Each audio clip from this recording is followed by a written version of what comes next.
नमस्कार दोस्तों, स्वागत है आपका आपके YouTube चैनल विजय क्लासे में। दोस्तों, जैसा कि आपको पता होगा कि लेखपाल का जो एग्ज़ाम था 31 जुलाई को संपन्न हो चुका है और कुछ बातें आपको सामने निकल के भी आ रही हैं कि उस पेपर में 31 जुलाई को पेपर में धांधली भी व्यापक पैमाने पर हुई है, क्योंकि कई जिले में जो है साइबर गैंग ब्लूटूथ के माध्यम से, मोबाइल के माध्यम से, चीट के माध्यम से पकड़े भी गए हैं और जो नहीं पकड़ा गया उसको इसमें फ़ायदा हो गया, उसका जो है मिशन जो है सक्सेसफुल हो गया। इसका मतलब जो पकड़े गए हैं एक जिले में नहीं, कई जिलों में पकड़े गए हैं। तो हमारा टॉपिक क्या है कि हमने आज इस टॉपिक पे क्या लेखपाल का कटा जो एनालिसिस है उस पर आप चर्चा करेंगे, लेकिन इसके पहले थोड़ा सा चर्चा करते हैं कि क्या री एग्जाम होना चाहिए कि नहीं। री एग्जाम लेखपाल का होना चाहिए कि नहीं। देखिए दोस्तों, देखा जाए तो राजस्थान का भी 23 जुलाई को राजस्थान का रीट का एग्जाम था। उस रीट के एग्जाम में क्योंकि वो एक आपको टीचर एलिजिबिलिटी टेस्ट दे रहा है, यानी किसी टीचर की क्वालिफिकेशन जो होती है कि आप उसको पास करेंगे तो टीचर बनने लायक होंगे। तो उसका जो है एग्जाम में आपको बता दूं कि यहाँ तक कि पेन जो है, पेन क्या लिया, मतलब जो पेन की डिमांड की गई थी वो ट्रांसपेरेंट था, पारदर्शी पेन चाहिए थी, यानी दिखे उसमें इंक भी दिखे। ठीक, आपको बिना स्लीपर के, यानी कि बिना जो है विदाउट स्लीपर का जो है।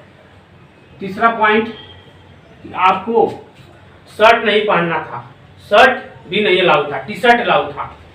चौथा पॉइंट कि अगर आप जो है एग्जाम के 1 घंटे, यानी 10 बजे एग्जाम था, 9 बजे अगर 9 बजकर अगर 1 मिनट भी हो गया तो आपको अलाउ नहीं किया गया था।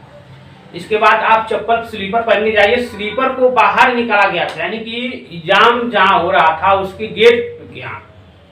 तो इतनी सुरक्षा होने के बावजूद, इतनी सुरक्षा हुई और इसका रिजल्ट ये आया कि वहां पे कोई धांधली नहीं हुई, जबकि वहां पे बच्चे कितने थे, 16 लाख बच्चे जो है एग्जाम दिए, लेकिन कहीं ऐसी सूचना आपको नहीं मिली।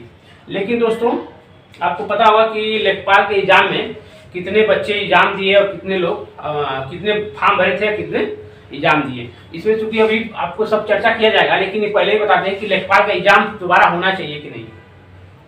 देखिए, इसमें बहुत सारी गड़बड़ियां खुल के आ रही है, रोज कहीं ना कहीं पेपर में देखने को मिलता है कि यहाँ पे पकड़े गए तो कोई प्राचार्य पकड़ा गया, कोई टीचर पकड़ा गया, इस तरह से तरह तरह के आते। इसका मतलब कि कहीं ना कहीं शासन प्रशासन का जो ढीलापन रवैया था उसके वजह से ऐसा हुआ है। तो मेरा मानना है कि एग्जाम कई कारणों से जो है फिर से कराना चाहिए, क्योंकि देखिए नौकरी का सवाल है, ये कोई टेस्ट एलिजिबिलिटी टेस्ट नहीं है कि इसको पास कर लेंगे तब आगे फिर, क्योंकि इसको मेन एग्जाम है। इसको एग्जाम जो लड़का हाईएस्ट मार्क स्कोर करेगा उसी का जो है नौकरी में, मतलब उसका जो है ज्वाइनिंग पीटी के लिए जो है वेरिफिकेशन डीवी के लिए जो है बुलाया जाएगा। लेकिन दोस्तों, सोचने वाली बात है कि इस पे अभी तक कोई ऐसा सूचना नहीं मिली, या तो प्रशासन के माध्यम से, शासन के माध्यम से, कि इस पे कोई जो है कि लेखपाल का जो से रिलेटेड कोई जानकारी नहीं मिली कि इस पे क्या किया जाए। आयोग का मानना है कि आयोग का मानना है कि इस पे चीटिंग हुई है लेकिन आउट नहीं हुआ। तो चीटिंग हुई का मतलब ये हो गया कि चीटिंग, मान लीजिए कि किसी स्कूल में कोई वहां पकड़ा गया, लेकिन जिस स्कूल में, यानी कि अगर मान लीजिए 500 सेंटर बने हैं, 500 सेंटर में 10 जगह पकड़े गए हैं, इसका मतलब कि आपका शासन प्रशासन का ढीलापन जो रवैया था, इसका मतलब इसमें 100 लोग भी, अगर 100 सेंटरों पर भी अच्छे से चेक किया गया होता तो और भी पकड़े जाते हैं। तो 10 का मतलब ये हो गया कि आपका जो धांधली जितनी होनी थी हो गई होगी। तो मेरा मानना है कि इसको जो है एग्जाम को, शासन को एक बार इसको मीटिंग लेकर इसको एक बार से एग्जाम को कैंसिल करके फिर से एग्जाम कराना चाहिए, क्योंकि बच्चे बहुत ज़्यादा नहीं है, बहुत ज़्यादा प्रेशर भी नहीं है।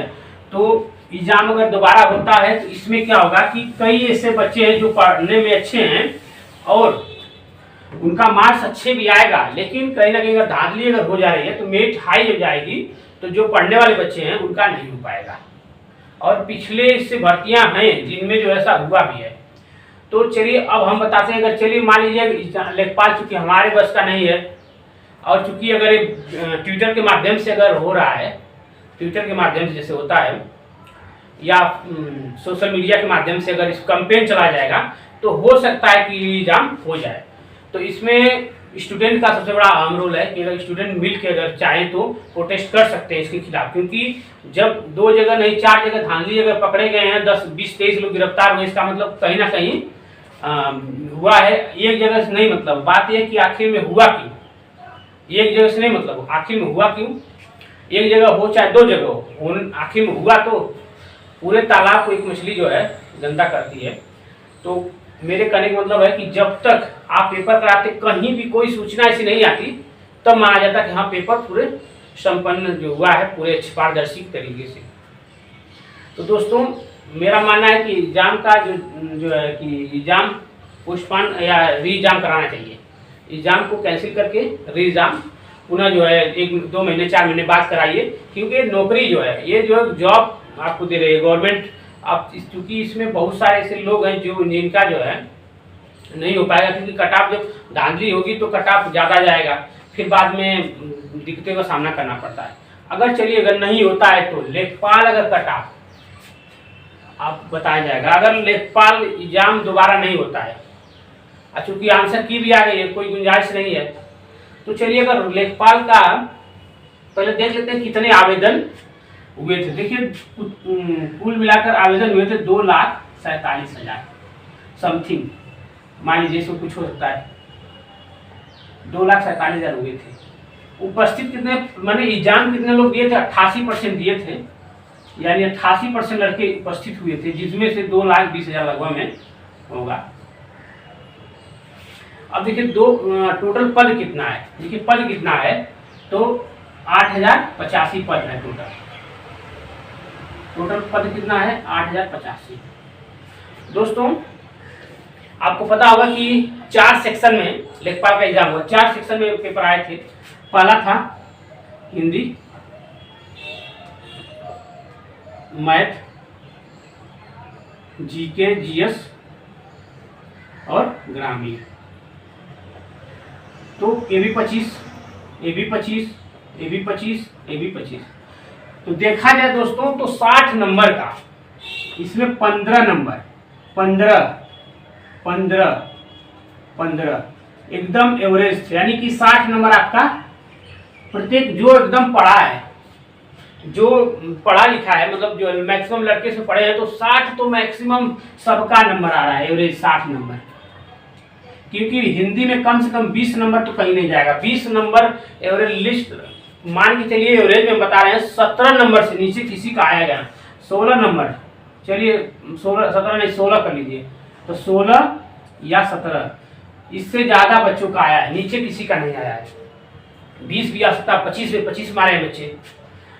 मैथ में देखिए, मैथ में 15 नंबर तो एकदम एग्जैक्ट इजी एकदम था, 10 नंबर में 5 नंबर थोड़ा डिफिकल्ट था, 5 नंबर का डिफिकल्ट था, 5 नंबर एवरेज था, यानी 20 नंबर 20 में आप स्कोर कर सकते हैं। तो मान के चलिए कि इसमें हिंदी में 20, मैथ में 20, ग्रामीण में मान लीजिए, चलिए ग्रामीण थोड़ा सा योजनाओं से आया था तो 15, तो इसमें मान लीजिए 15 आपका हुआ है, चलिए 10 नंबर गलत कर दीजिए। जीके जीएस में भी बहुत अच्छा आया था, कम से कम इसमें 18 मान लीजिए, तब जो लीजिए 8 5 13 4 2 6 7, यानी 73 एवरेज मान के चल रहे हैं। तो इसका मतलब ये हो गया कि 88% लड़के एग्जाम में बैठे थे, जिसमें 2,20,000 लड़के हो रहे हैं और 8,085 सीटें हैं, और एवरेज में लगभग में 70 लड़के, यानी कि 65 से 70 के बीच में कम से कम 70% लड़कों का मार्क्स आ रहा है। 65 से 70% के बीच में 70% लड़के जो स्कोर कर रहे हैं। तो कट ऑफ देखिए, अब कट ऑफ अनरिजर्व में जो है मान के चलिए कि कम से कम आपका 78 से 80 तक जा सकता है, ये आपका 78 से 80 तक एकदम पक्का बता रहे हैं, क्योंकि इसमें जो कंफर्म है, क्योंकि देखिए एवरेज आपका 60 नंबर एकदम आ रहा है, डिक्टो एकदम आपका एवरेज 73, 60 से 70 में एकदम एवरेज बच्चे नंबर ला रहे हैं। तो इसका मतलब मेन जो है 10 नंबर का वेरिएशन हो रहा है। यानी जो लड़का 10 नंबर ज़्यादा आ रहा है उसका सिलेक्शन सुनिश्चित है।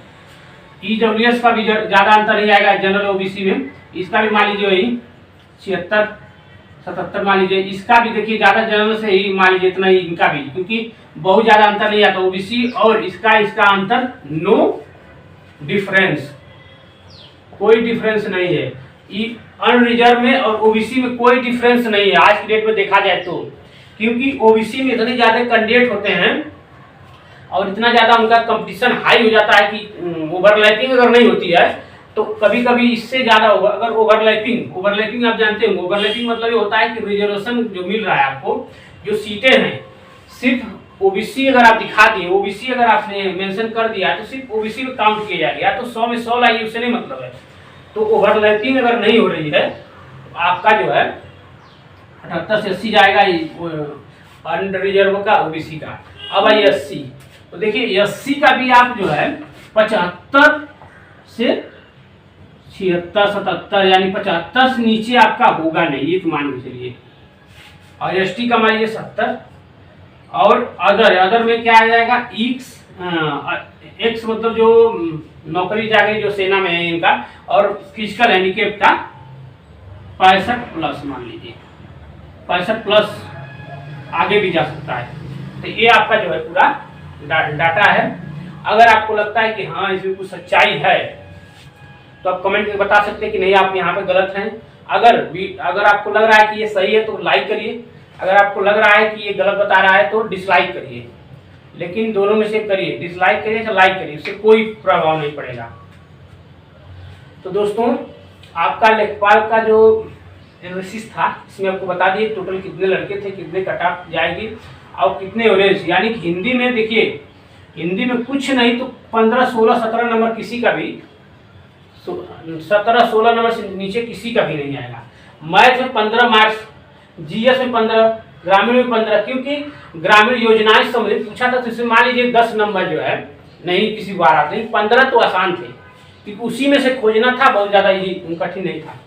और जीएस का भी जो है वही हाल है 15, तो कुल मिला के 73 70 मान लीजिए कि एवरेज, यानी 65 70 एवरेज आ रहा है। तो यहाँ पर इसी के अकॉर्डिंग देखा जाए तो 78 80 प्लस जा सकता है, यानी कि 78 मान के चलिए, 78 के नीचे तो एकदम नहीं होगा अनरिजर्व में, लेकिन 76 77 यानी कुल मिला के 75 से नीचे जिसका है, चाहे ओबीसी हो, चाहे एससी हो, चाहे ओबीसी हो, चाहे अनरिजर्व जनरल हो, उसका कदापि नहीं होगा।